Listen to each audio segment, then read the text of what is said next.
Sujet C2, exercice 1. Donc, une entreprise fabrique des boules de billard. Le coût de fabrication de ces boules, on nous dit que c'est la somme du coût de production et du coût de matière d'œuvre. L'objectif est de déterminer un nombre n de boules de billard que l'entreprise doit fabriquer pour que le coût de fabrication, donc la somme des deux, soit minimum. On nous demande d'abord d'ouvrir un fichier GeoGebra. Sur l'intervalle 0,80 est tracée en bleu la fonction f et en vert la fonction g. X, on appelle x le nombre de boules de billard, attention en milliers, il faudra faire attention à ça pour la dernière question. F de x, c'est le coût de production, donc c'est la première partie du coût de fabrication, G de x, la deuxième partie. Proposer à partir de ces représentations graphiques le tableau de variation de la fonction f et celui de la fonction g. Donc on regarde ce que ça donne sur le fichier. Alors, sur le fichier, on a la courbe en bleu et la courbe en vert. On voit que la courbe en bleu, elle augmente toujours, donc elle est croissante, de x égale 0 jusqu'à x égale 80, alors que la courbe verte, elle est décroissante de x égale 0 jusqu'à à peu près x égale 50, et croissante de x égale 50 à x égale 80. Donc, on fait le tableau de variation de ce qu'on vient de trouver. Alors, vous le faites directement sur votre copie. Question 1.1. Vous marquez x qui varie de 0 jusqu'à 80. D'accord? Donc moi je le fais sans règle. Vous évidemment vous utilisez la règle pour faire ça. On a la fonction f. Et on a la fonction g. Voilà. On n'a pas besoin d'indiquer le signe de la dérivée, puisque c'est à partir d'une représentation graphique qu'on fait ce tableau. On sait qu'en 50, ça va changer pour la fonction g.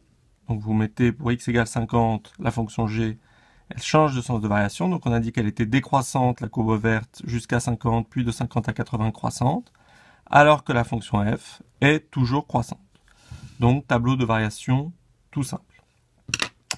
Question 1.2. Construire sur l'intervalle 0,80 la représentation graphique de la somme S telle que S de x égale f de x plus g de x. Donc il faut faire la somme des deux fonctions. Donc a priori c'est tout simple, mais il faut le faire sur l'intervalle 0,80. Donc il faut savoir sur GeoGebra comment dessiner une fonction sur un intervalle. Eh bien, si vous ne savez pas, il y a toujours la fiche technique NED pour le logiciel GeoGebra qui est là pour vous aider. Et donc, vous allez voir à la fin, pour construire la somme de deux fonctions f et g sur un intervalle AB, voici la syntaxe. Égale fonction crochet f de x plus g de x, virgule. Alors évidemment, à la place de a et b, on va mettre 0 et 80, fermer le crochet. Donc on le fait directement sur GeoGebra. Donc on reprend notre GeoGebra et sur la fiche, la feuille de saisie en bas, eh bien, on va tracer donc S2.x égale le mot fonction. Alors, vous voyez que une fois que vous avez tapé les lettres F et O, eh bien, il vous indique tout de suite, il vous propose fonction. Donc, vous pouvez cliquer sur fonction. À la place de fonction, vous mettez la fonction qui vous intéresse. Donc, f de x plus g entre parenthèses x.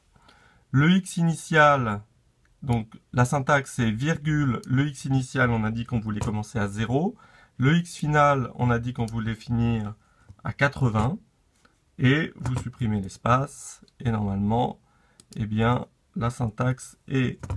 Alors, en informatique on n'aime pas les espaces, donc vous supprimez tous les espaces, et vous appuyez sur Entrée.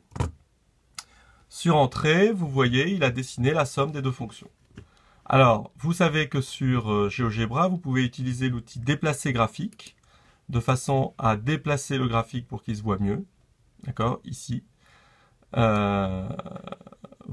Ensuite, vous reprenez l'outil déplacer tout court. Vous cochez la case coût de fabrication comme c'est marqué dans l'énoncé. Et à la question 1.1.3, on vous demande de déterminer la valeur des curseurs A, B et C. Donc, il va falloir les déplacer pour que la courbe en rose, là, soit totalement confondu avec la courbe en noir. Donc, il faut bouger ces curseurs-là pour voir comment ça évolue. D'accord? Donc, on fait des essais. Alors, remarque qu'en bougeant le curseur bleu, ça fait bouger le point d'origine, donc on le met à 2000. Le curseur vert, eh bien ça nous fait bouger ça, hop, et voilà. 0,4 pour A, B égale moins 15, C égale 2000, c'est les valeurs qu'on trouve pour que la courbe en rose soit totalement confondue avec la courbe en noir. On va inscrire ces valeurs sur la copie, puisque c'est indiqué ici. Là, vous avez recopié sur la copie l'expression algébrique trouvée de h de x. Donc h de x, c'est la fonction ax carré plus bx plus c avec les valeurs de a, b, c qu'on vient de trouver. Donc vous reprenez votre feuille après le tableau de variation et à la question 1.1.3, vous mettez que h de x vaut, donc on a trouvé 0,4 pour a, donc ça fait 0,4 x carré, moins 15 pour b, donc ça fait moins 15x, plus 2000. C'est bien une fonction du second degré de la forme ax au carré, plus bx, plus c. Voici pour cette partie 1.1 de l'exercice 1 du sujet C2.